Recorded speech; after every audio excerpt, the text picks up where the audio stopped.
Hello, and welcome to Differentiating Instruction, High-Tech and Low-Tech Teaching in Inclusive Classrooms. My name is Rebecca Sheffield, and I'll be sharing with you some of the strategies and tips and tricks that I've found especially useful for accommodating and modifying for students with special needs in K-12 schools. For more information about me, you can check out my website, www.rebeccasheffield.com, which has my contact information. And I've included a little bit about me here. I live in New Braunfels, Texas, and I'm a certified teacher of students with visual impairments. I did my undergraduate at Rice University and my master's at Texas Tech, and I'm now a candidate for a doctorate in special education at Texas Tech. I'm doing my dissertation research as well as my research and advocacy surrounding issues in international special education and international disability advocacy. So I'm especially interested in tips and strategies that we can learn from people outside the United States, as well as what we can share and how we can work together. But moving on to today's presentation, I was asked to create this presentation based on a chapter from the textbook Including Students with Special Needs, a Practical Guide for Classroom Teachers by Friend and Bursuck. And so here are the objectives for this chapter, which is chapter 9 from the textbook. And I won't read them, they're there on the screen. But basically the idea is in what ways can we use our best teaching methods, which involve teaching pre-skills, sequencing instruction, reviewing and practicing information, and make sure that we can modify and adapt at each of those levels to make sure that instruction is appropriate and accessible to students with special needs. I come from a background where I strongly believe this is a human rights issue. So if students are brought into your classroom or have the opportunity to enter your classroom, and your school has an inclusion model, and you present information in such a way that it's never accessible to them because it's not their it's not their literacy medium, they need Braille, or because it's way above them cognitively and you make no effort to reach them, then you basically denied them access to an education. And so in my work with international groups, I always speak about this and these topics as access issues. So where traditionally people might only think of access issues as involving Braille or sign language, I want you guys to think about access in everything that you do for all of your students, and make sure that the practices that you're using to teach, even though they may work for the most students, if you are excluding students because of their disability, then we've created an access issue which is impeding their right to education. So I know that you guys are all going to be great teachers, and we're not going to have to worry about that, but I just wanted you to know where I come from as far as approaching these issues. So we're going to talk about accommodating and modifying. We're going to talk about making lessons accessible by really looking at written and oral communication. We're going to talk about involving parents, and we're going to talk about adapting the work that the students can do independently, as well as other materials and things. And I know that you guys have already read in your textbooks, be it this book or another book, about differentiating instruction. So I'm certainly not going to attempt to cover this topic as a whole, but I'm really going to pull out bits and pieces that from my teaching experience and from my work with others in this field that I feel you guys can put into place right away and can add to what you've learned from your textbook. So I've divided this lesson into two sections. The first will cover high-tech teaching strategies, and by that I mostly mean anything that is going to involve the computer. And again, I'm not covering every high-tech strategy for differentiating instruction, but we're going to look at PowerPoint because they're very, very common. Ways you can make your PowerPoints accessible, and then YouTube. And because YouTube and tools like it are so common in the classroom, we want to make sure that all students have access to that information too. After we finish with those high-tech strategies, we're going to move on to low-tech strategies. And I've picked 4 strategies that I think are easy to implement just about anywhere, that have applicability to all sorts of lesson types for all sorts of ages of students. Again, they're not the only strategies, but I think that they're good ones to consider when you're looking at ways to differentiate instruction without necessarily having to pull out a lot of technology. Okay, so high-tech strategies. When we start to talk about PowerPoint, I want to also mention that a lot of people are moving to Google Present, which is basically free to anybody who has a Google account. It like Google Documents, you can add you can set up Google Documents or presentations and create them online, and other people can work on them with you. You can share and edit, and you can present from them over the internet. So this is like cloud-based computing, and we see a lot of that going on in education. So I want you to know, when I say PowerPoint, I also am considering presentations and things that you might make in Google Present, and Apple or Macintosh iPads will use something called Keynote, or they could use Microsoft PowerPoint. So all 3 of those are going to be included in this topic that we're going over, so I'll probably just say PowerPoint because that's what I'm most used to using. The black and white square that you see on the screen that has lots of black and white dots and wiggles and other squares inside of it is what we call a QR code, and you've probably seen these. They're real common on advertisements and things like that. And what they are is, if you have a camera that's connected to a smartphone or an iPad, something like that, and you snap a picture of the QR code using a special type of scanner, then it's not really a special type of scanning software, then it's going to bring up a web page, or it could put a phone number into your phone, or it could even have a special message appear up on your phone. So it's a neat way that I think probably advertisers figured out, hey, we can use this to get people to go to our website right away. We can use it in part of our marketing campaign. We can easily share our phone number and things like that. And it gets people to interact with the material. It gets them using their phones, because they always like to use their phones. And once somebody's actually taken an action, they're more likely to then visit that website and follow through and maybe make a purchase.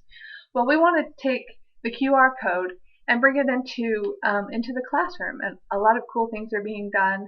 One of my students in his history class, they were making a map through a local park where people could look at historic landmarks, and then there would be a sign with a QR code, and they could actually bring up an audio tour of different places in the local park by listening to a recording that would come over the internet to their cell phone after they clicked on the QR code. So pretty neat. The reason I'm suggesting it as part of this PowerPoint is it's a way to make your PowerPoint interactive. So if you have students who are using iDevices like iPads or iPods, or if you're allowing students to use a smartphone in the classroom, then they can snap or scan the QR codes that you have presented up on the screen, or on a handout, or if they're looking at a PowerPoint individually on a laptop, and they can immediately go to whatever page you want to send them to. And a tool for creating QR codes is goqr.me. And I'll see if I bring this up on the screen. It's really simple to use. You type your text like ttu.edu, and immediately it generates a QR code over on the right hand side. All you have to do is download it, or you can right click on it and save the image. And then just like any other picture in PowerPoint, you're gonna insert it into your PowerPoint or your Word document or anything like that. So I've included a few QR codes to take you to some of the websites and things that I've mentioned in this video, so you can try it out and see if it's maybe something that you'll use in your classroom. There's lots of reasons why you might not want to use QR codes, especially if kids aren't allowed to have their cell phones out. If it's just something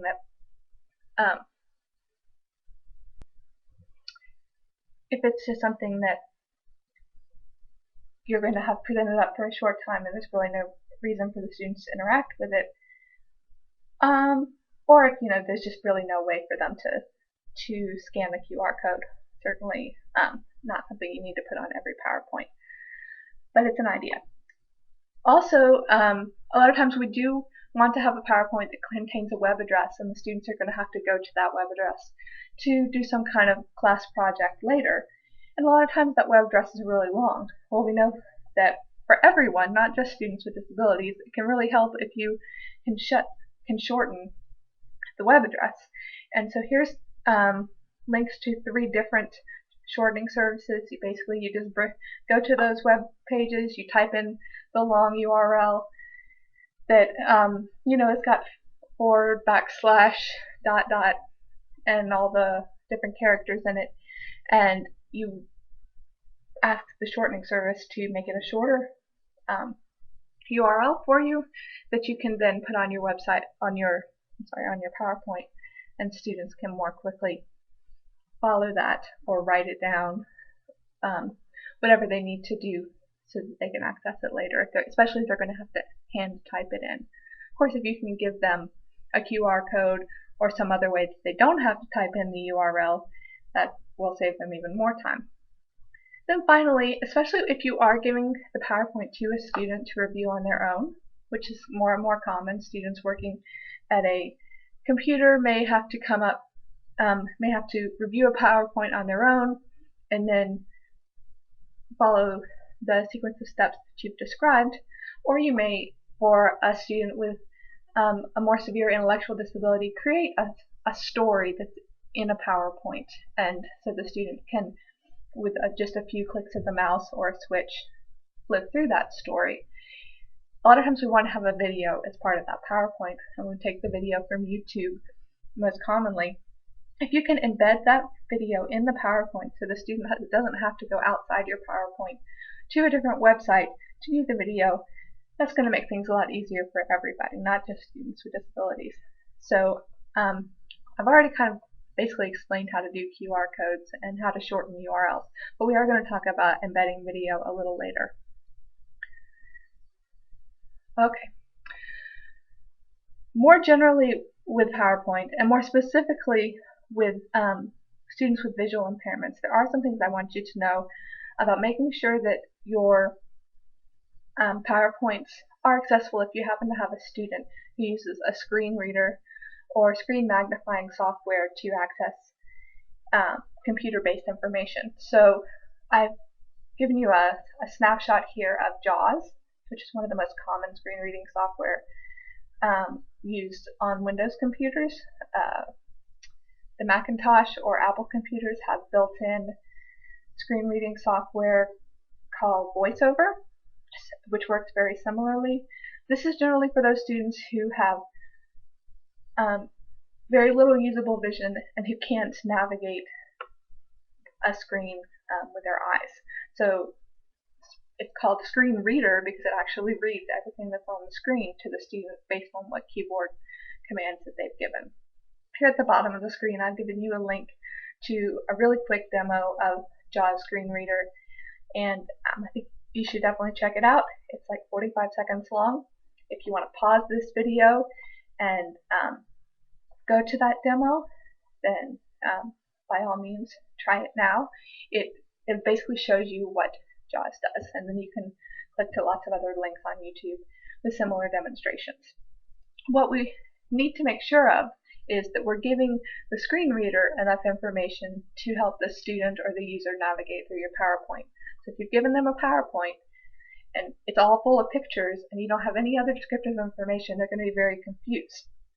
Microsoft has given the following things that are bulleted on this slide as tips for how to make PowerPoints accessible to someone who's going to be accessing them using a screen reader. So when we have an image, we want to make sure that that image in the PowerPoint has a description. So I've switched outside of the presentation view in PowerPoint so that I can show you how I would add a description. So I've got this screenshot here of JAWS for Windows, but it doesn't have a description. So if someone who was blind and using a screen reader was accessing this slide, they wouldn't know. JAWS would just run into this block here, and it would say image, and the student would have no idea what it was an image of. So here I've got I've clicked on the image to make it so that it's selected, and you see all the corners selected here. And another way to know is that the picture tools up here is highlighted, so you know you've got your picture selected. If you right click and choose Format Picture and go down here to Alt Text, you can give it a title and a description. And usually a title is enough, so I'm going to just say this is a screenshot of JAWS for maybe just screenshot of JAWS. Okay, and now, even though it doesn't change anything on the screen for those of us who are using our vision to access this PowerPoint, it will help someone who might come across this PowerPoint and who is using JAWS to know what that is an image of. Okay. Now we've got another suggestion is to make sure that when we make tables, we put headers. So if you have a table of temperatures over a certain day, then make sure that you've labeled those columns, basically with header rows, and JAWS knows what to do with them to let people know and more easily read the tables. Each slide should have a unique title. So the title of the slide is Accessibility with PowerPoint, and I would try not to use that same title on any other slide. And sometimes I have to add continued or something like that when one slide rolls over to the next, but by slightly changing the title from slide to slide, it makes it easier for the student to find the title of the slide that you want them to go to. So you could say, I want you to read the slide that's titled Accessibility with PowerPoint, and they could use JAWS to find out exactly what slide it is that you wanted them to read. We want to give descriptions for any hyperlinks. So here I've given a description before I put the hyperlink, and here I put the description inside the hyperlink. So Microsoft Tips for PowerPoint Accessibility, that whole thing is selected, and an alternative here I've given really quick JAWS screen reader demo : and then that's a link to read that. You want to avoid really complicated tables. Windows or Office products will let you nest tables inside tables inside tables. That gets really complicated for JAWS to read, so avoid that. You want to check the reading order on slides, which has to do with if you've inserted any text boxes or anything like that, you want to make sure that that you specify how to go from how JAWS should read. Start with the title, then read this text box, then read this text box over here. And for more details about how to do that, you can go into Microsoft Tips for PowerPoint Accessibility, or you can email me, but it's a little more detailed than I have time to explain here. You want to consider visibility and color contrast. This is for any PowerPoint, whether it's going to be up on the screen or down on a student's individual computer. So it makes it easier for everybody if the colors are easy to read. And you can already see that I've used a gray font here, There's actually a much better contrast with the black font against this light green background. So you want to consider that, especially if you know that you have a student with low vision in your classroom.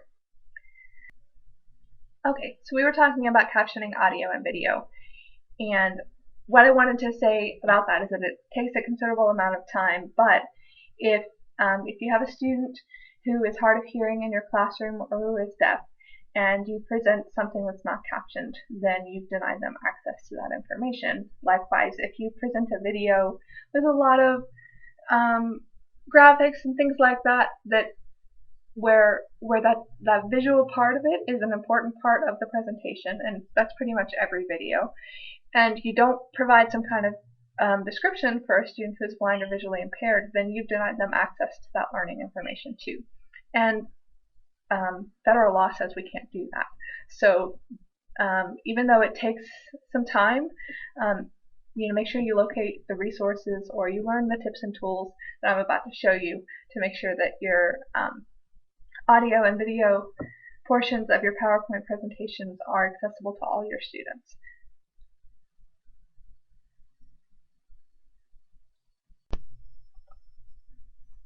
Okay, so we've talked a little bit about why you would want to embed a video in PowerPoint as opposed to just having a link and having it open on a separate screen, because we don't want students necessarily going outside of PowerPoint. We want to keep them on focus, on task. So how do we do that? What you're seeing now is PowerPoint in edit mode, and let's say I want to have, instead of the screenshot of Simon's cat video, I want the actual video to play right there. So I'm going to get that screenshot out of the way. Now I need to go to the website, and when you're in edit mode, PowerPoint makes it trickier to click on your hyperlinks, but you can right click on them and say open hyperlink. And up comes the website with the videos that I want to play. Okay, and I'm going to get an ad, so I'm going to pause it.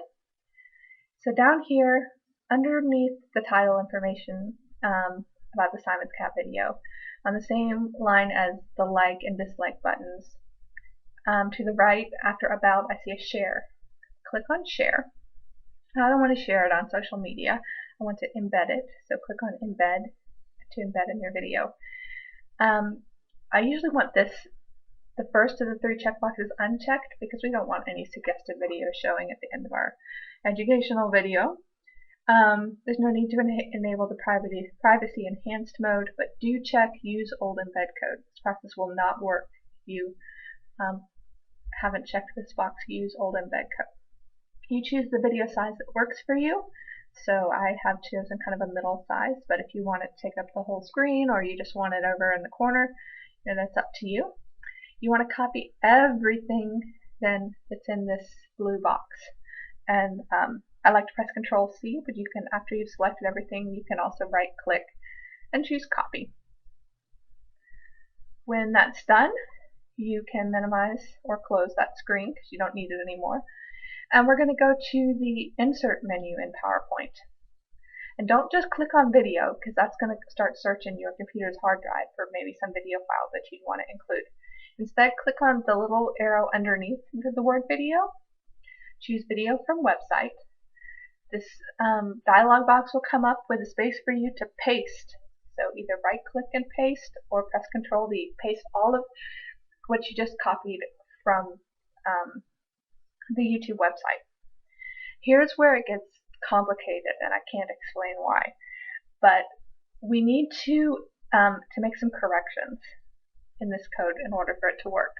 So we scroll down past parameter name and movie, and the first place where it looks like it's going to have a web address, they forgot or left out the HTTP that needs to be there. So it should, instead of that quotation mark, we need to type HTTP:. And moving on down, and you're going to see the word version equals 3. We want that to be version equals 2. And then we're going to do the same thing the next time the web address shows up. So instead of this quotation mark,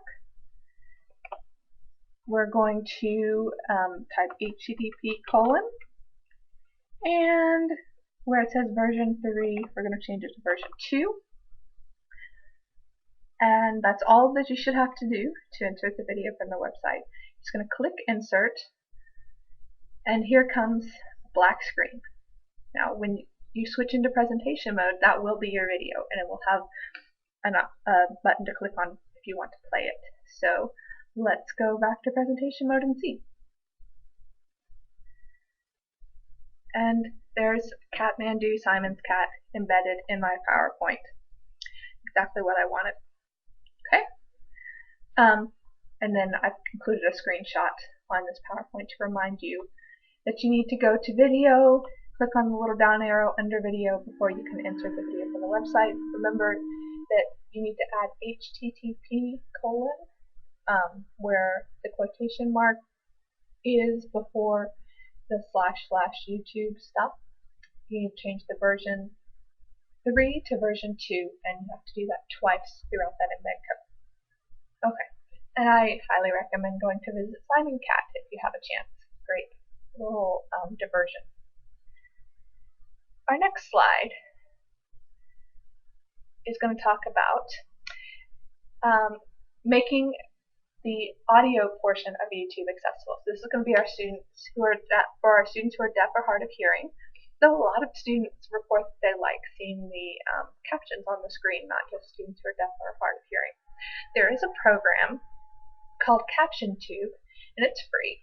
And I'm giving you the web address here, and I think we're going to go to it. And you can sign in with a Google account.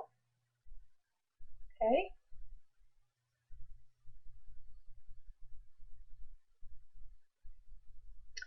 And then you can start editing any or creating captions for any YouTube video. So you can choose a personal video or select a specific video, and it's just going to ask you to type in the URL, and then your video is going to show up here on the left hand side. And to edit the captions, you'll play the video and type the caption text. It's very simple to use, and when it's done, it produces a file that you can download. So going back to our PowerPoint, that's a .srt or .sub file. You can choose either one, can be uploaded to YouTube. If you created the YouTube video yourself, then you'll be able to go into the settings where you uploaded your YouTube video and upload this caption file. Caption file, if you open it in Notepad, looks like what you see on the right hand side of this slide. So it has each caption is numbered, and then it says from time 00000 on this video to time 00000 and 2 seconds. I want the caption sound, cat licking pause, to be shown on the screen. And then my second caption starts at 9 seconds, roughly to 11 seconds. It's got a ticking clock. And then the third caption would be at 16 seconds, and the cat says meow. So if you want, you could actually write those files yourself by watching the time counter on the video and typing this into Notepad, and then just saving it as .srt or .sub. But I like the CaptionTube. It just makes things a little bit easier because you don't have to type in all the numbers. The trick is, though, that you can't upload a caption for a YouTube video if you're not the owner of that video. So if you're looking at an educational video on YouTube and you want to include captions, I suggest trying to get in touch with the owner or the organization who uploaded the video. And actually, they should be happy to receive a caption file from you. So if you just work with them a little bit ahead of time, hopefully they'll upload that caption file for you. And otherwise, unfortunately, I don't have any great suggestions other than having someone give verbal captioning to your student. So you could have one student take the take everything that was being screened and sign it to the other student, or write it for the other student.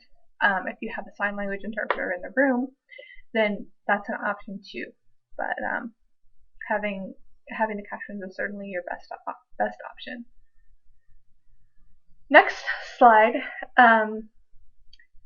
I just gives you a little bit of a warning. I don't want you to rely on the auto captioning feature in YouTube, and I'm going to give you a little example of why not to do this. So this summer I created a video for the American Foundation for the Blind about the Anne Sullivan-Macy Act, and it was had lots of great information, but we wanted to make sure that it had captions. And so I spent a lot of time using a system similar to what we just discussed, transcribing everything that was said in the video, turning it into captions, and uploading a caption file.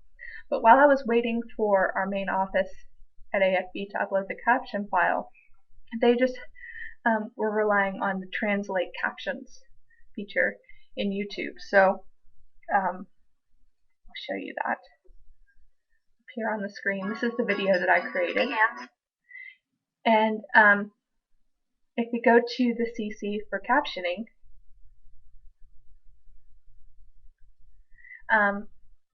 the automatic captioning button was turned on.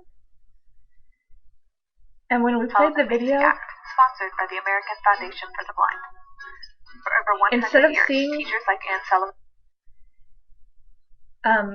the captions that I typed, people were seeing what you see on the screen here. So it said Anne Sullivan AC Act advocacy video.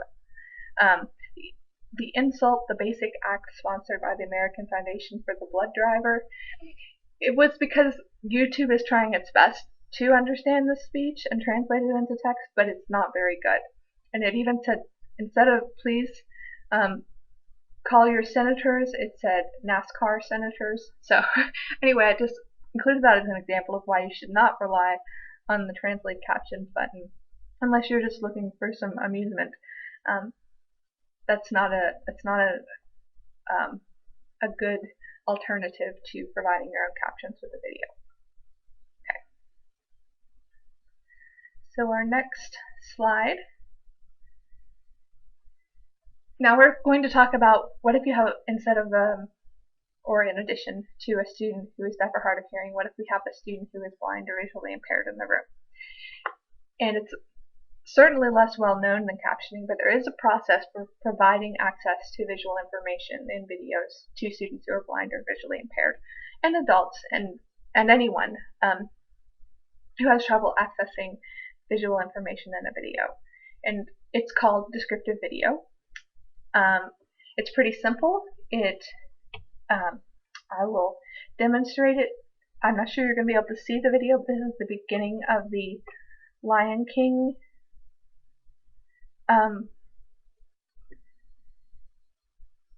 movie from Disney, and it's being described. Hundreds of animals gather at the bottom of Pride Rock, a tall, flat ledge that towers over the rest of the savannah. Zazu, a small blue bird with a large beak, flaps to the ledge. He bows to Mufasa, a powerful, dignified lion with a thick red mane.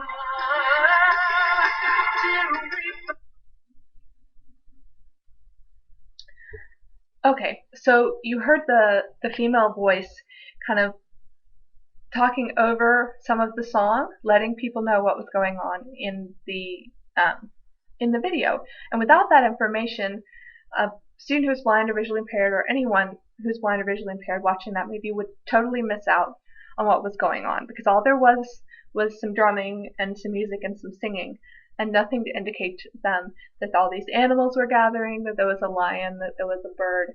So certainly that video description, which is not standard, it's not something we're used to hearing, but having that inserted into the natural pauses in the video can provide information that students would otherwise miss. There are catalogs of videos that are already described, and if you work with your teacher of students with visual impairments, whoever is providing specialized services to a student who's blind should be able to help you access those. But I wanted to also show you that just like the captioning service that was free, there is now a free service called UDescribe, and you can actually help describe videos, and you can save them. So unlike the captioning, if you log into UDescribe, which you can create an account fairly easily. If you log into UDescribe and you need a microphone and you record the video description for a YouTube video, it will provide you a link that your students can come back and watch the video along with the descriptions, regardless of who made the video. It'll all be watched through the UDescribe site. So check that out. There's a great informational video about the UDescribe program here.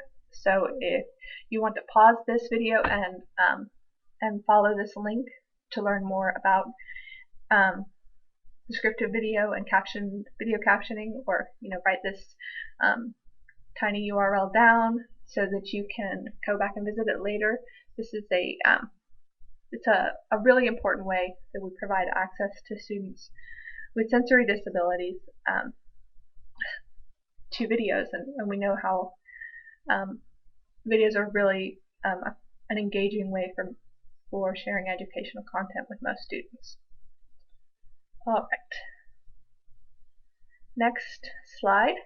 So now we wrapped up the high-tech strategies. So of course there are lots more high-tech strategies that we could discuss, but I'm going to switch gears and look at some low-tech strategies to improve access to classroom information.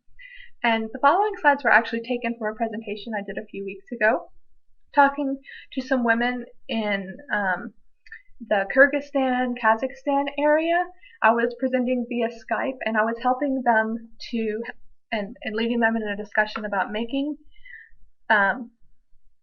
complex information accessible to everyone, and so that people with sensory disabilities or people with an intellectual disability were not left out of discussions about their rights. And since this was a women's group, we were especially focusing on sexual health and reproductive rights, and how that information could be provided in an accessible way so that people with disabilities weren't left out. And I thought that the slides that I used for that presentation were actually really applicable to this conversation, because the strategies are the same. The content is different. You probably won't be teaching about reproductive rights in your classroom. You might, but the strategies, the low-tech strategies that can be easily implemented in Kyrgyzstan or Kazakhstan can also be easily implemented in your classroom. They're going to look totally different, but the idea is the same. So, so you'll notice a little theme or trend or connection to that presentation I did a few weeks back in some of the next few slides.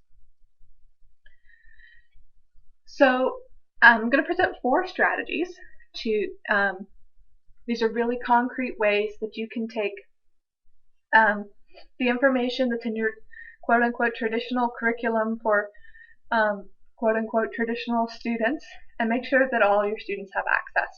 And the first strategy is field trips and guest speakers. And this may sound really simple, like, well, of course, the 3rd grade goes to the zoo every year. That's our field trip.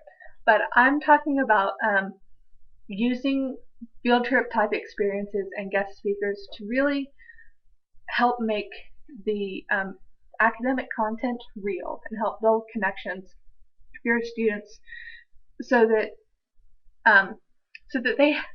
they understand about the people and the places that are associated with the ideas that you're trying to convey in an academic context. So, for example, of course, I worked with students who are blind, and one time in a math class, we were doing kind of a puzzle project, and we were placing push pins into a board and making a shape and the shape was like a real simple fish with like a circle and a triangle for a tail. And at the end of the class, the students were supposed to guess what the shape was. Well, my student who was blind, he just couldn't get it. He's like, I have no idea what this shape is. I just don't know. And of course, it wasn't exactly shaped like a fish, but I was trying to give him some hints. And I said, here's the head, here's the tail. What do you think it is? And he said, I don't know, Miss Sheffield. I don't know. So I told him it's a fish. And he said, what? Fish have tails? And he was in middle school, 13 years old. He'd never put his hands on a fish. He didn't know that fish had tails. So, this was a math class, so knowing what a fish was wasn't really that important. But I'm thinking about his science classes, the stories and books that he's read about fish. What is he missing? Because he hasn't had that experience to really connect the concept of fish in his head with what an actual fish is and and how they actually swim.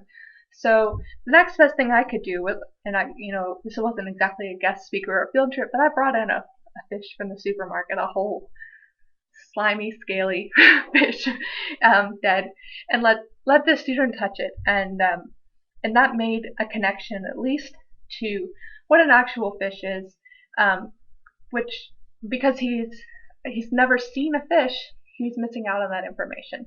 Our students who have sensory disabilities, as well as our students with intellectual disabilities, they just miss out on a lot of stuff. Sometimes it's simply because their parents don't take them places, or they haven't been in a classroom that's really exposed them to a lot of things. But research has shown that all students learn best when they can make real connections between real places, real people, real things, and some of the more abstract stuff we're talking about in school. So for the women in Kazakhstan and Kyrgyzstan, they were asking for advice about how to start talking about sexual health with women who had an intellectual disability or had other kinds of disabilities. And so the suggestions I had as far as field trips and guest speakers is, they kind of need to meet a woman who's pregnant, and maybe a woman who would let someone who is blind or visually impaired touch her belly and understand that that's where the baby is. Visiting a hospital or doctor's office is certainly going to make that person have a better idea of the people and places involved in reproductive health. And so, just talking about feminine protection items is not going to get the concept across, as well as actually bringing in those items, or even better, going to a store where someone would buy those items. And kind of on and on. Having a gynecologist or obstetrician come and talk to the student or to the young adult or young woman, in this case in Kyrgyzstan, was going to certainly make her more comfortable in the future, when she was going to see someone like that for health care and meeting up police officers and things like that. It also brings the community in and builds connections that may lead to better education in the future. So again, I know that you guys aren't going to be talking about reproductive rights in your classroom, but we want to use that same kind of approach, that idea of making everything real and bringing in as much as we can hands-on real-world constructs into the room with real-world examples, or taking the students to places where they can get real-world experiences with the ideas that are being talked about in their textbooks. Some suggestions, in terms of what your textbook is talking about, this is a great pre-teaching strategy. This is a way to activate background knowledge. So if you do get to go on a field trip to the park in preparation for a science lesson about trees, you can observe and get the students talking about trees without really teaching anything hard or difficult or over their heads. Get them thinking about what they do know about trees. Get them using the vocabulary and words that they know about. So on any field trip, that's a great approach. And then later on, when you're doing direct instruction, or you're giving them examples and teaching the concept in the classroom, refer back to that field trip or that guest speaker's conversation and help them continue to make those connections. Also, this field trips and guest speakers are an opportunity to provide additional instruction. So sometimes you've got some students who are really struggling to get a concept. You might suggest to their parents some after-school activities, or being able to bring in a mentor or someone from the community to talk with a group of students, and just somebody else. My student, the same student who's blind, was able to make a connection with a man who worked at the National Oceanic and Atmospheric Administration. I keep calling him the weatherman, but he would come in to visit my student, and he could explain some weather concepts and bring in some tools of the trade and things to talk about weather in a way that we were struggling to do in his traditional science class. So the fourth bullet point, and this is really important, of all of these strategies, most of them are good for any part of the instructional cycle that's talked about in this book, but I would not rely on field trips and guest speakers to be a replacement for your core assessments of any lesson, or any, that they can't take the place of the structured learning that students need. So you still do need to do some direct instruction or other probably classroom-based instructional strategies to really check for understanding. The field trips and guest speakers are great for getting students engaged, but you need to have a more structured way to make sure that you get the content across as well. So what I'd like you to do is I'm going to give you about 30 seconds, and I would like you to brainstorm. Let's say your topic is the solar system, and so you're teaching a science class on the solar system. It can be at any grade level. What strategies could you use related to field trips and guest speakers to enhance your lesson on the solar system? And so you can write it on a scratch piece of paper, discuss it with your neighbor if you'd like, and I will come back in 30 seconds.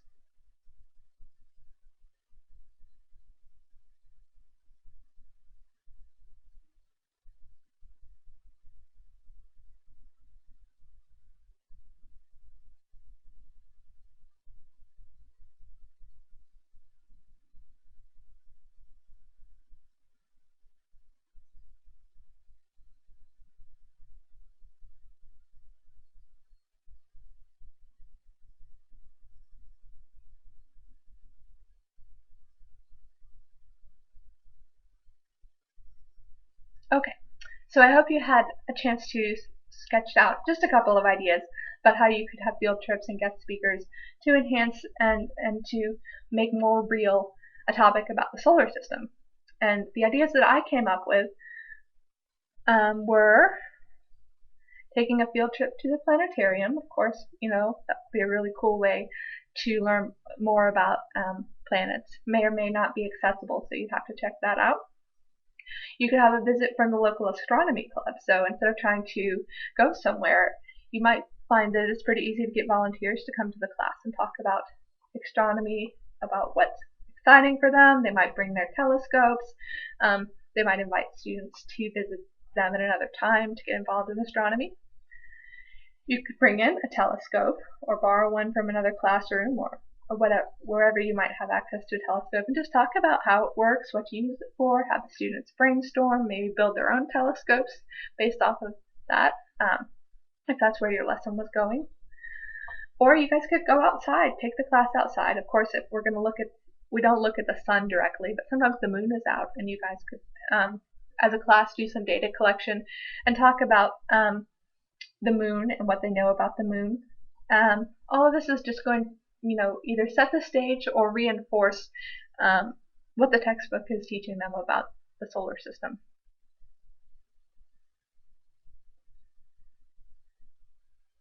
Now, at the discretion of your teacher, if you would pause the video and make a list of pros and cons of field trips and guest speakers. So, what makes this a great strategy, and what might keep you from doing this type of strategy in your classroom. So pros and cons, and just take as much time as your teacher advises, or if you're doing this independently, as much time as you want, and then come back and play the video when you're ready.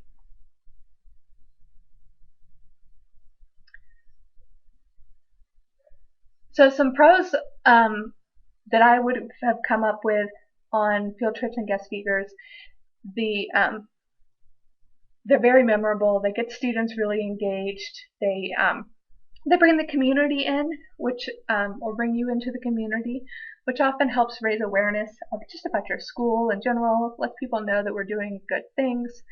Of course, the cons are that they can be really time consuming to set up. They can be expensive, so expensive they can be cost prohibitive, that you can't do it.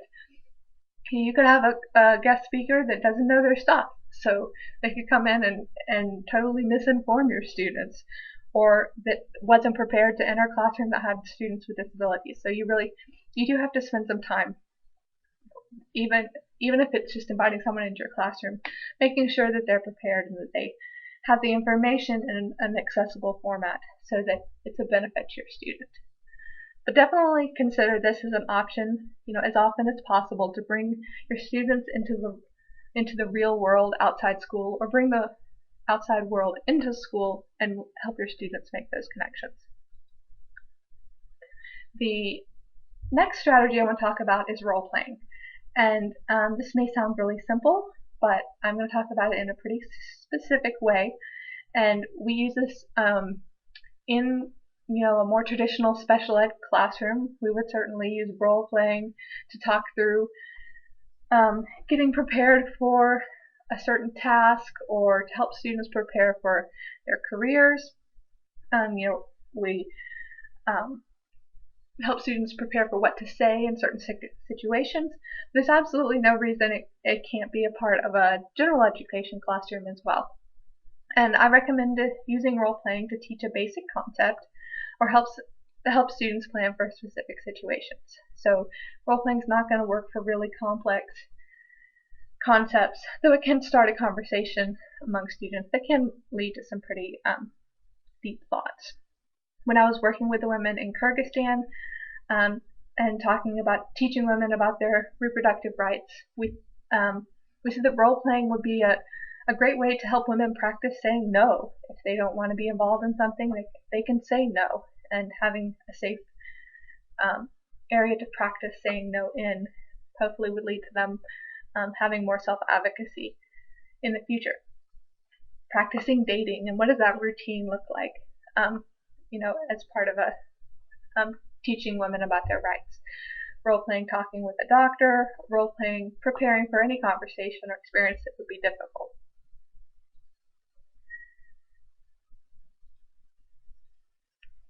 Here is a screenshot from an online lesson plan that I introduced to the ladies in Kyrgyzstan, and we looked at how this is a scenario, and it gets the conversation started. So in this role playing, Mary has a crush on Christopher for several weeks. She finds him good looking as well as friendly and sociable. Every day they travel to school together. She wants to ask him out.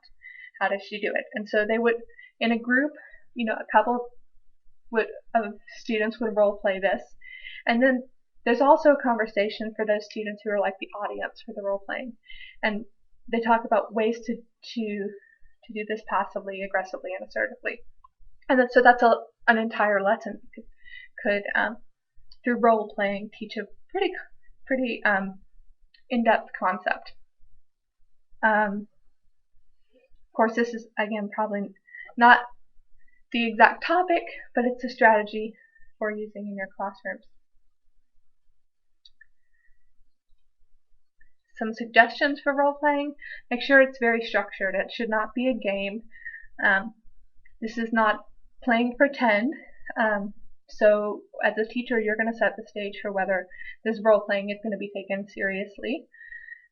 For students who are not familiar with this strategy at all, or who are shy and have trouble knowing what to say, I would definitely consider including a script that helps them get started, even with very specific words. You say this, and now you say this, and now you say this, to get the conversation going. And then hopefully students can take over and put their own voices into the discussion.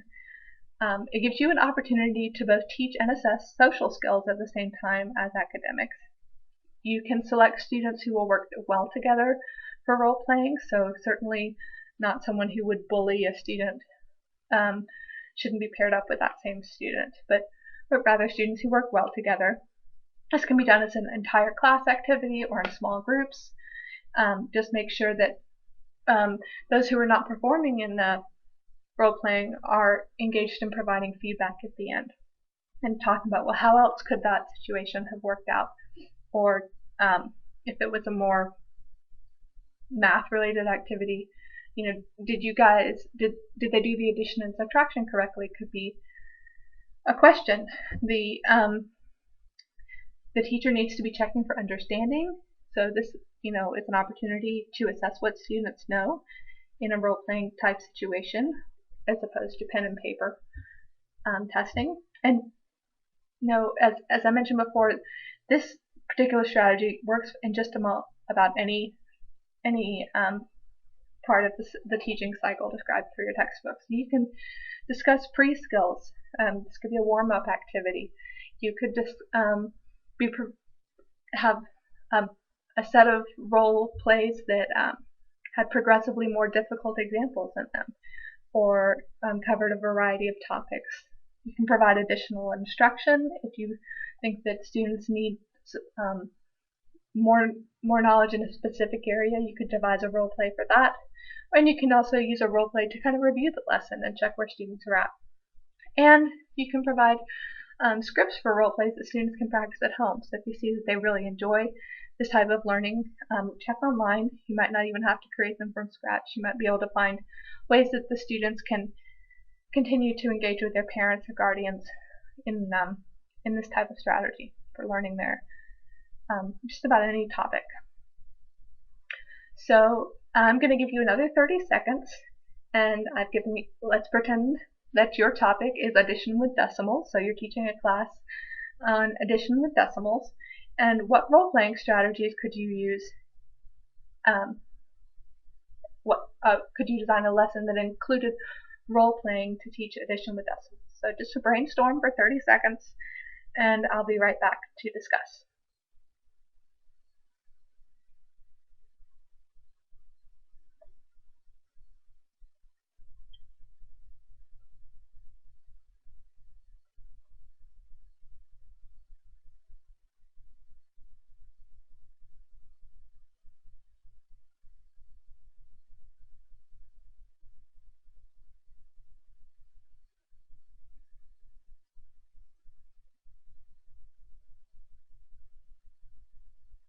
Okay, that's been 30 seconds, and I'm going to share with you some strategies that I've brainstormed.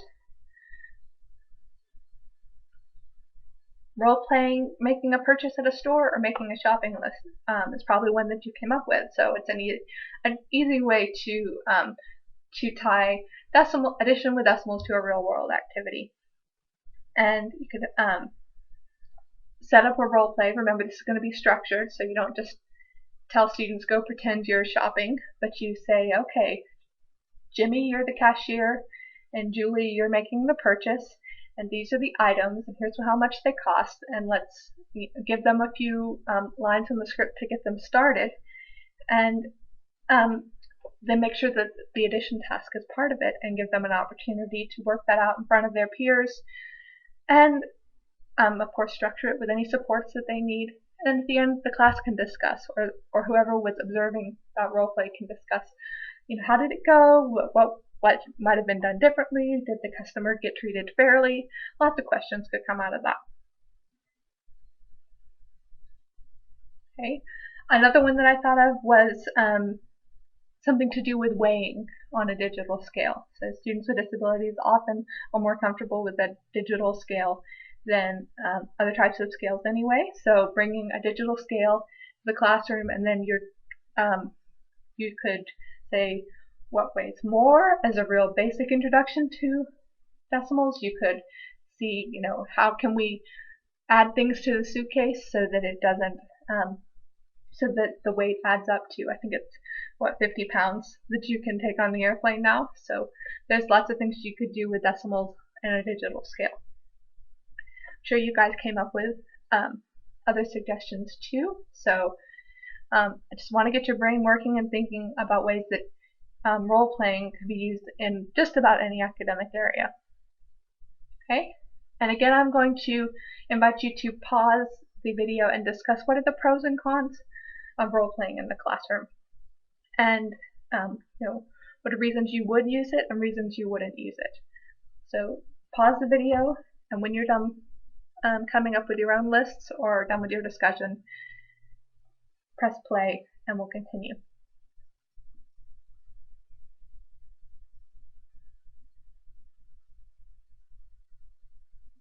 Okay, so some of the benefits of role playing. I really like that it's an opportunity to build social skills. It gets students who may be timid about having a discussion to practice that discussion before it takes place in the real world, so that they're more comfortable with what they're going to say, what they're going to do. Again, it provides a real situation and a real scenario for learning instead of a worksheet, which, if they have any kind of reading comprehension issues, they may struggle with the word problems, but seeing it acted out kind of makes it more real. Role playing doesn't really work if you're going to get into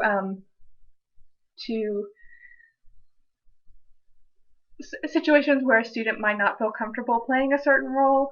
You don't want to have a student playing a very overly negative role. And it may not work for every student. So, some students, certainly managing behavior, and students who are likely to act out in this type of situation, you're going to want to make sure that you have some good classroom management strategies in place before you set loose this semi-independent activity. And so as a teacher, you need to control how directive and how much oversight you're putting into the role-playing activity, and whether it's possible to split up into groups or it needs to maintain a whole class activity.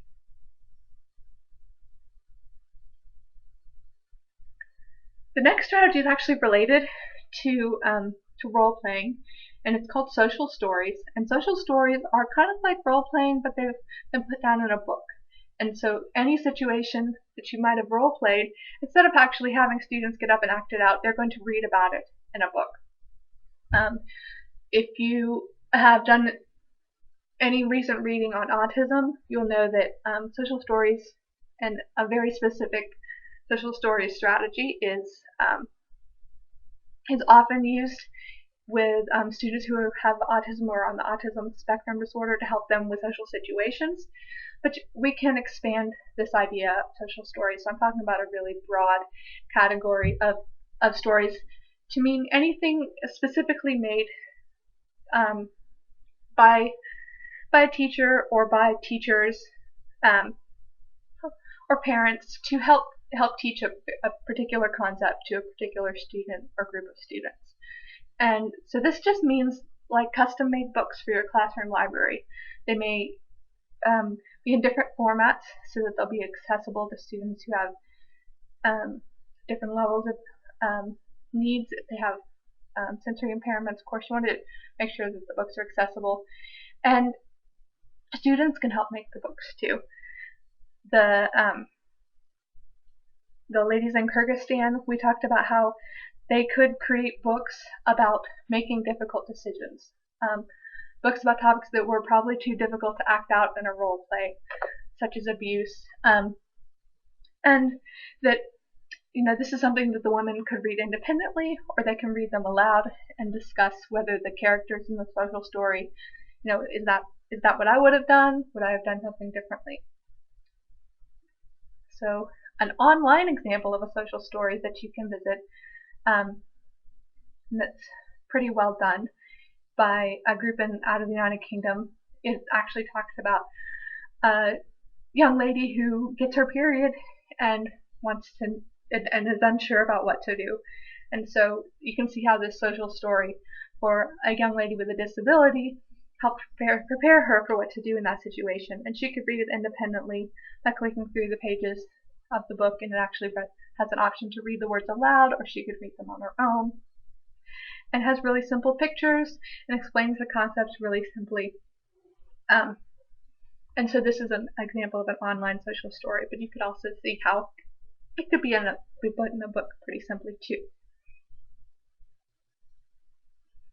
For some older students, or this is actually even written for adults, this is a social story, or it could be a role play, and it's just written out about two women talking about a complex topic, but using really simple words in a conversational way, rather than reading about this topic in a textbook. The hope of this, which was put together by American Cancer Society, is that it would be more meaningful to women, especially women with disabilities, to hear it as a story about why they need to be getting regular health exams. So in your classrooms, social stories can be, as we said, books. They can be read aloud by the teacher. They can be on the shelf for students to pick up independently. You can have specific books for specific students, or you can have books that are applicable for the whole class. The social stories allow a student to consider a situation and then reflect on it, and they can reflect on their own, or you can have a discussion about the story with the peers. And of course, yes, there are great books in the library too that cover topics that are relevant, and you can have discussions about them. But social stories are generally created by the teacher or by someone who knows the students, and they're kind of personalized. So you might actually have pictures from your school or your community in the stories. This makes them especially relevant to students with disabilities, including intellectual disabilities, to have their own pictures in the book, so it's not so abstract to consider the situations that you're discussing. Of course, they're a great literacy tool because you can use, you can use varying levels of complex information, vocabulary, reading levels. You can include Braille, you can include lots of pictures. You can read the whole story at once. You can break it up and read little bits at a time. You, of course, can have the story model the actions that you hope that the students will take in certain situations. So when you're teaching social skills, as in with students with autism, social stories really do show what should I do in this situation. But in an academic situation, it could be, how am I going to calculate the bill at the restaurant? And the students see themselves in the stories. You have an opportunity to send the stories home, invite families to create their own stories, show them examples, include pictures as necessary to support comprehension. Write your own stories. Definitely include your school and your classroom in the stories as much as possible. I like using 3-ring binders for these because there's no sense in investing in fancy publication, and you may just use the story for a couple of days and then take the 3-ring binder apart and set a new story inside. And very socially acceptable too. So you may have a hard time finding something that's on a student's reading level that isn't way below their age level for some students with disabilities, but you could write a simple social story that is relevant to the student, but and age appropriate. You can put it in that 3-ring binder. It doesn't stand out like they're reading about George the monkey when their peers are reading at a 6th or 7th grade level. So it helps out in that way too, and it can be used to teach pre-skills. You can be providing examples, you can be reviewing a lesson. There's lots of opportunities to include them just anywhere in that learning cycle. So as you might have guessed, our next step is to have you brainstorm for 30 seconds. Let's say that the topic you're teaching is civil rights. we're wondering what social stories might you use to teach this topic in an inclusive classroom. This would include students with different types of disabilities. You have 30 seconds and I'll be back.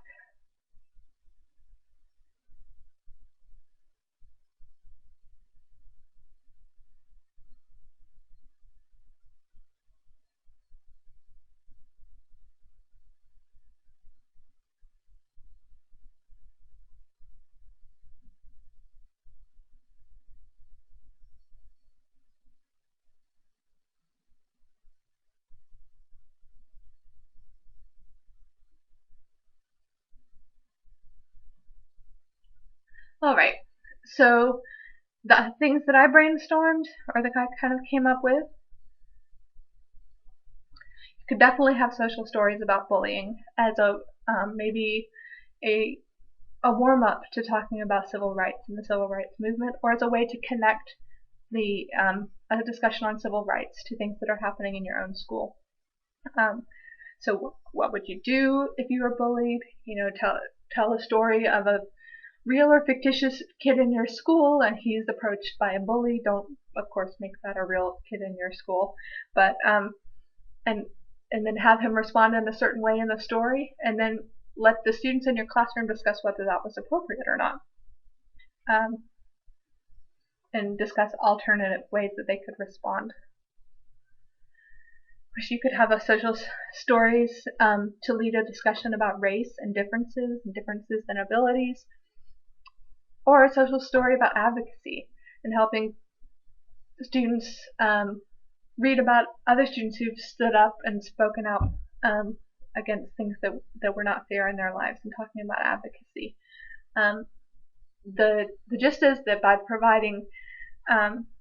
making the story customized to your school or to your students, it's going to have more relevance, possibly, so that it can be included with the literature and the curriculum that are in your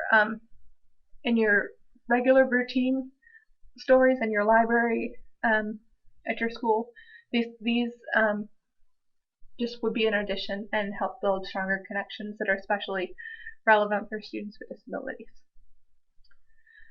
Again, this is a good time to pause the video and have a discussion about pros and cons of using social stories,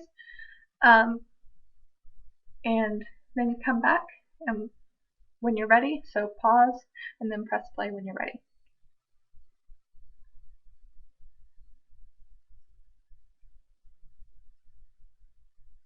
So some of the pros, I think we've already kind of gone over a bunch of them, but social stories have the opportunity to make more meaningful connections than perhaps literature, where students can't really see themselves in the picture or get lost in the context if it's if the story doesn't talk about people and places that are part of their lives. So social stories can let you create stories that really bring the ideas that you're teaching home to the students. You can teach exactly the concept that you want to teach, instead of searching around for a story that matches the lesson that you're trying to teach. Take a half an hour and write a story, and put it together on the copy machine, and let the students read something that teaches exactly what you're looking to teach. You can make them as accessible as you need to, so you can add lots of pictures, or you can make them in Braille, and then they're reusable. So once if you teach a similar group of students the next year, then the same story, perhaps with a few modifications, or perhaps just right as it is, might be useful again for the next group of students. The cons, of course, it takes some time to put together the stories, and every story might not work for every student, so you may feel like you need to make 2 or 3 or 4 versions of the story. So it's certainly going to, your time is going to be a limiting factor in how many stories you can produce, but definitely also work with your student special education teacher. They might already have some stories put together. They may have ideas to let you know what works well for the student, and give you feedback and help you maybe collect some data on whether this is working in your classroom or not. Okay, the fourth and final strategy I want to talk about today is probably my favorite, and it's called Easy Read. And I came across this when I was looking at some international disability rights documents. And the author on a website brought up, we've got these really complex legal documents, and they're written about people with disabilities, and a lot of times people with disabilities can't understand this really complex legal information.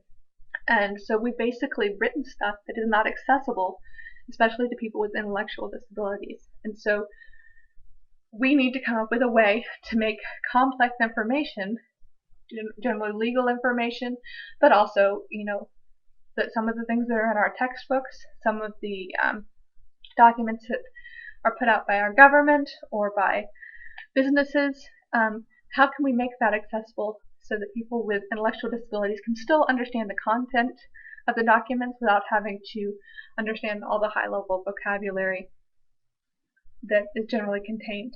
Even most of us, when we get a really complex legal document, especially online, when you've got to read something before you can access a website, most of us just kind of skim through it and sign at the bottom anyway. So having a structure for a simplified, easy to read, easy to understand version of a complicated document is actually universal. It benefits of universal design. It benefits everybody to have a process for creating simple to read versions. So what you see on the screen on the left hand side is a section from a renter's agreement at a apartment housing complex in London, and then on the right hand side is the easy read version of that section of the rental agreement.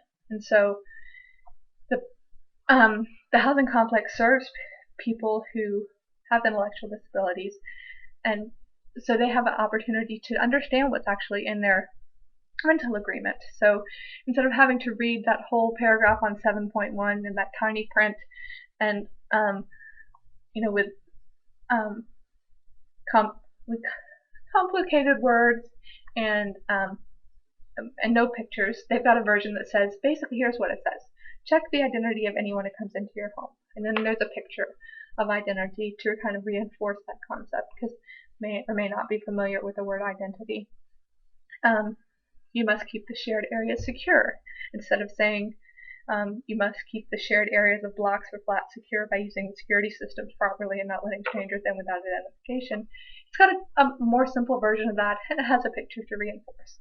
And then finally, put your rubbish in the bins, rather than you must collect your rubbish tidily using any bins provided by the council. It's going to be more accessible, and certainly appreciated by people with intellectual disabilities, so that they can take more responsibility, and people are less likely to say, oh, well, they didn't know what the rules were at the apartment complex because it was so complicated. The document was complicated. Now people with intellectual disabilities could actually be held to a higher standard because the information is made accessible to them. So here's another example. Of course, not all easy read documents look the same. In the United Kingdom, they made an easy read document to explain the Equality Act, which has direct implications for people with disabilities. And here's a picture or a screenshot from a PDF of that that Equality Act easy read document, and it explains what the election is, and it has drawings to reinforce that. And I've provided you some links too, so if you want to check out the original documents, you've got those there.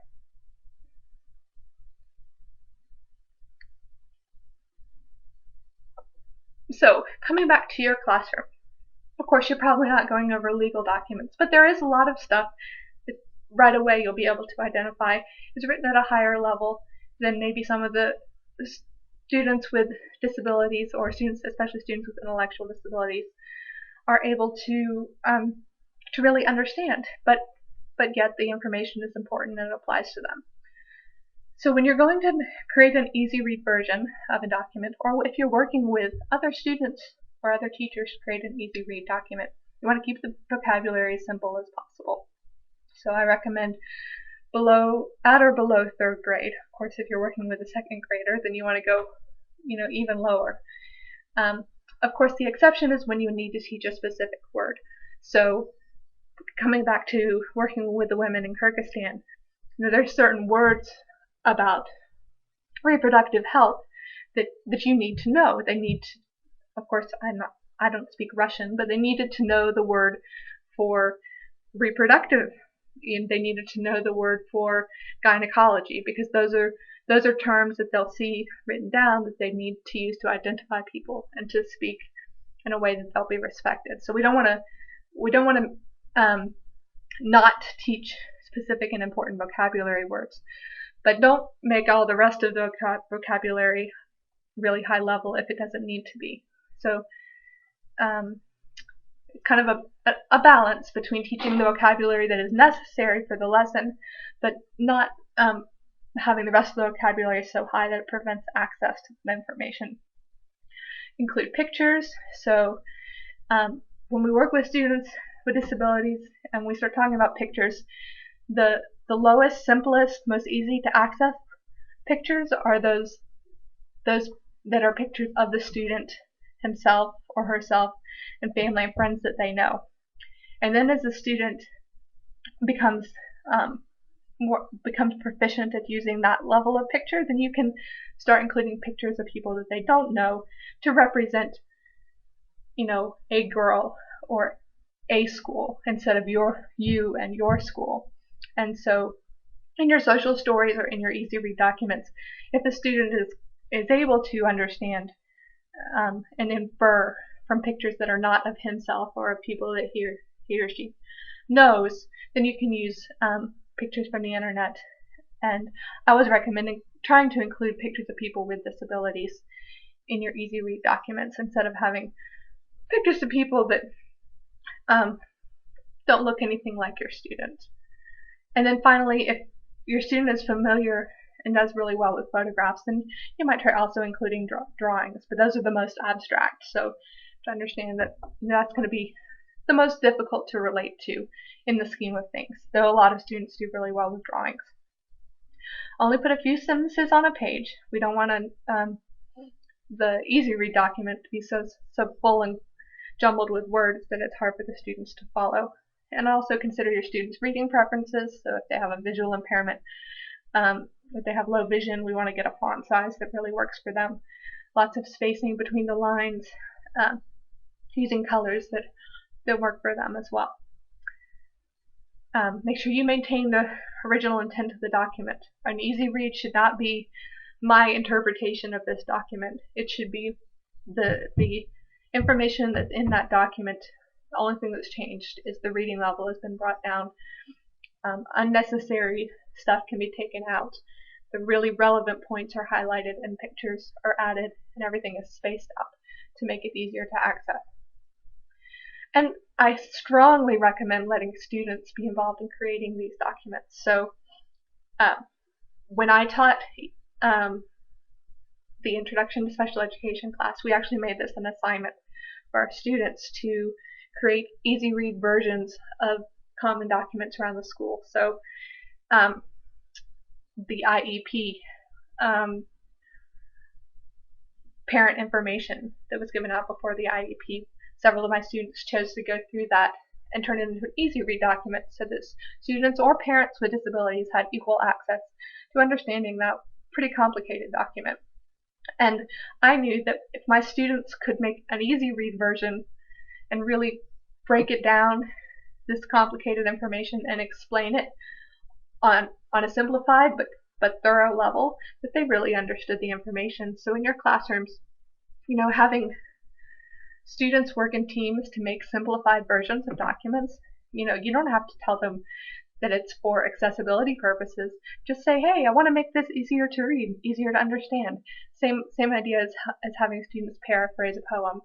If they can rewrite it in a simplified form, then they probably do have a pretty good understanding of the topic that you're trying to teach. So also show off these documents and let kids take them home. We'll be raising community awareness and parent awareness by showing them examples of easy read type documents, so that hopefully this will become more of a norm for for all public documents, that they'll have easy read versions available. And use them in any part of the lesson: pre-reading, instructional examples, practice, review. There's certainly no situation where I would say don't use an easy read document. And finally, just to reemphasize that this is a universal design, the easy read are so much easier for everybody to understand, especially when you start talking about complicated documents. So here we go. Let's say that you're going to teach the topic of government, and that's pretty broad, but let's say you're teaching that class at any grade level you choose. What easy read documents might you choose to create? And I'll give you 30 seconds.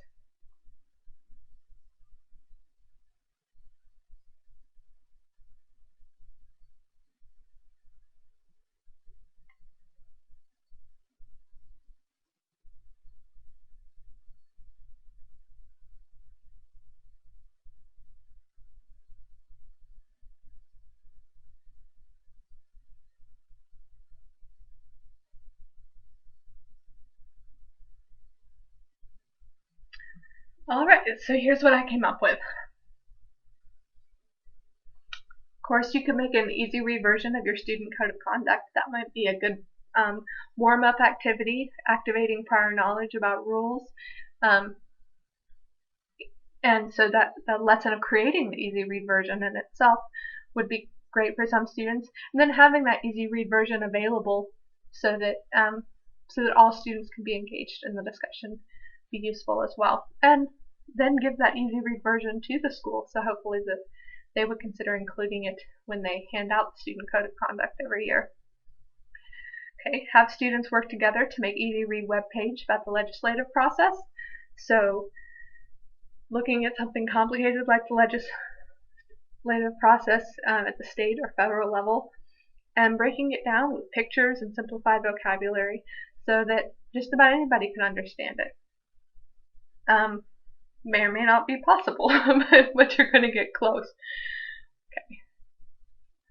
And finally, creating an easy read version of one or more parts of the Texas Constitution or some other legal document like that will help students in understanding it and accessing this information. And I'm sure you guys came up with other great ideas.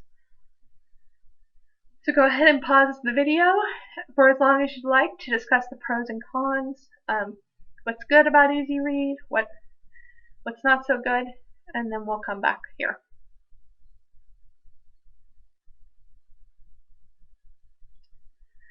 So I think that one of the biggest pros of easy read is its universal design, in that it helps and assists everybody both in the creating of the documents and then in having them to quickly access and understand complex information.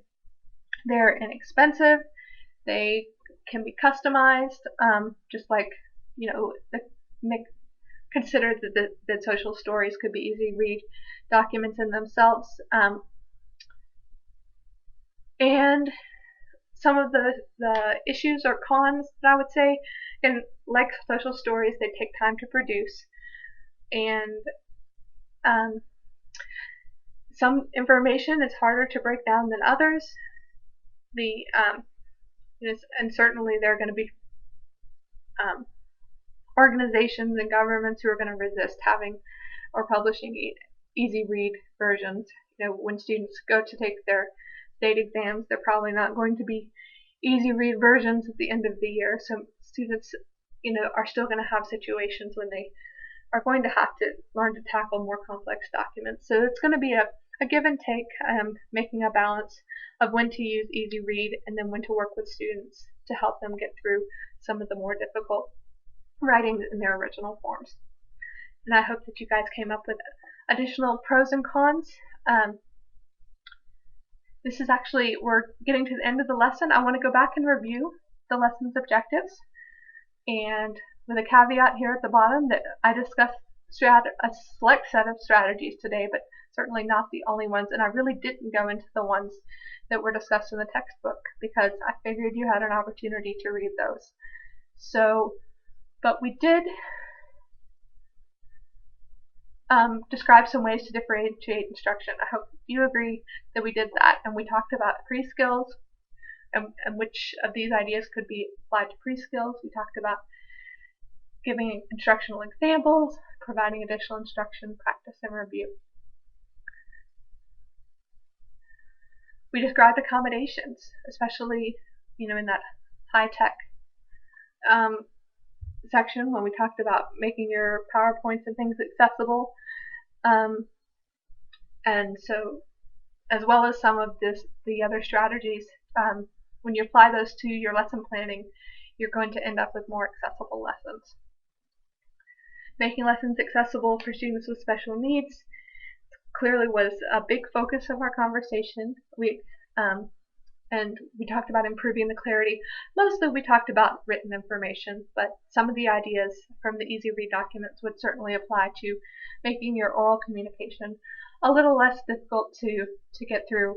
So if you use some of the Easy Read concepts without talking down to students, or making them feel like they're getting a childish vocabulary or unnecessarily simplified vocabulary, but just not avoiding using complex words when simple words will do.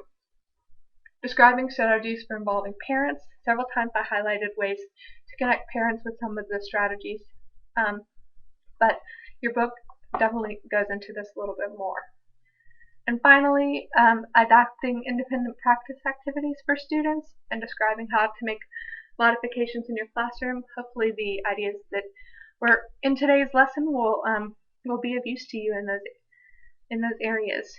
And again, my contact information was on the first slide, RebeccaSheffield.com. I would be happy to hear from you if you have any questions, or be sure to connect with your instructor and let her know if you have any him or her know if you have any concerns about the content we've covered. I thank you so much for listening and wish you a wonderful day. And here are some references that I used in this presentation.